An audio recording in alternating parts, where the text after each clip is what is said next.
En Cielos Abiertos, turradio.com, lo más importante de la vida.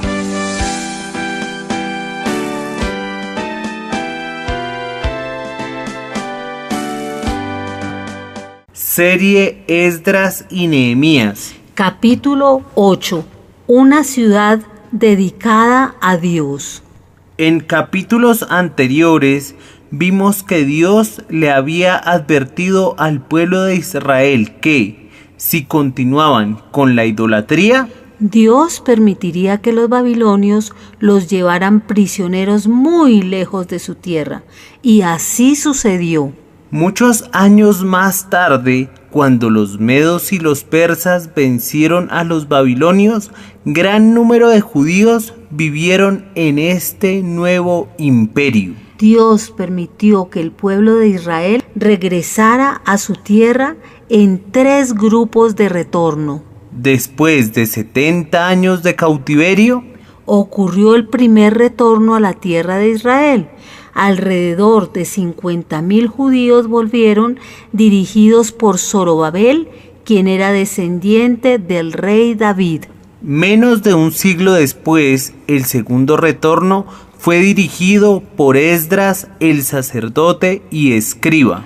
Pasados alrededor de otros 12 años, ocurrió el tercer retorno, dirigido por Nehemías, quien, con el pueblo, empezó la reconstrucción de los muros.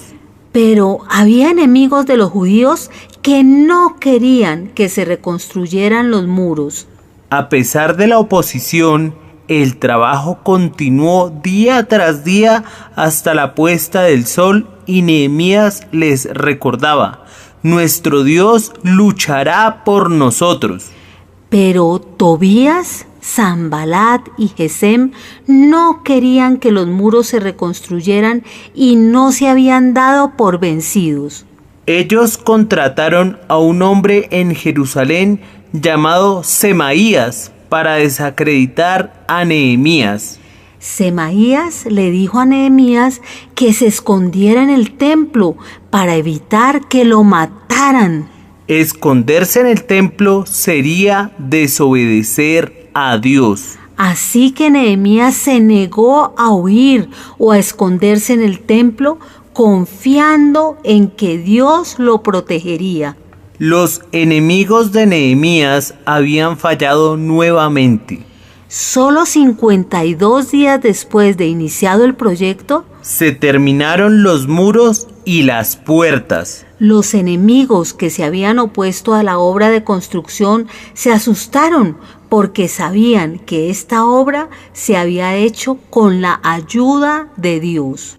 Después de que se reconstruyó el muro de Jerusalén, se edificó una plataforma especial en un gran espacio junto a la puerta de las aguas. Más de 50,000 personas se reunieron para escuchar a Esdras leerles las leyes de Dios. Mientras Esdras leía desde la salida del sol hasta el mediodía, había 13 maestros entre la multitud que ayudaban a la gente a entenderlas.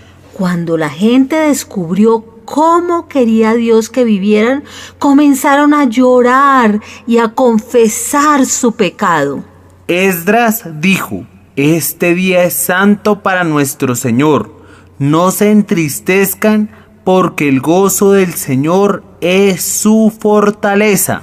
Ahora los líderes vinieron para vivir en Jerusalén, y 1 de cada 10 de las familias que vivían fuera de la ciudad hizo lo mismo. Nehemías puso a su hermano Hanani a cargo de la ciudad. Otros fueron puestos a cargo de cuidar las puertas y alabar a Dios en el templo. Ahora era el momento de dedicar la ciudad con agradecimiento y alabanza. Se invitó a gente de todo Judá. Nehemías los dividió en 2 grupos que desfilaron alrededor de la parte superior de las murallas de la ciudad en diferentes direcciones. Esdras y un grupo irían a la derecha y Nehemías llevaría el otro a la izquierda y ambos se encontrarían cerca del templo. Todos cantaron y dieron alabanzas a Dios y trajeron ofrendas para adorarlo. Nehemías continuó gobernando al pueblo durante 12 años y volvió al rey de Persia. Algún tiempo después regresó.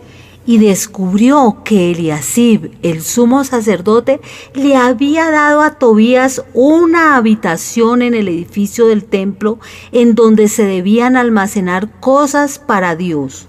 Tobías el amonita era uno de los que se habían opuesto a la reconstrucción. Nehemías inmediatamente arrojó a Tobías y sus cosas fuera del templo e hizo limpiar la habitación. También impidió que los mercaderes entraran a la ciudad en el día de reposo para comerciar, porque no estaban cumpliendo el cuarto mandamiento de la ley de Dios. Luego también advirtió a los hombres que se casaban con mujeres de origen pagano que estaban alejándose de adorar a Dios para adorar ídolos. Esdras y Nehemías querían que el pueblo amara a Dios y lo obedeciera con todo su corazón. Dios quería que se reconstruyeran los muros de la ciudad. Pero lo que más desea es que lo entiendan y lo conozcan como Él merece ser entendido y conocido.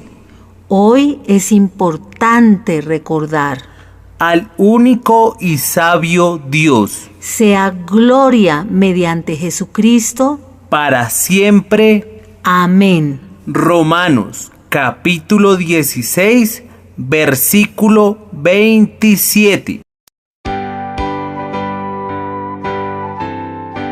En Cielos Abiertos, tu radio.com, lo más importante de la vida.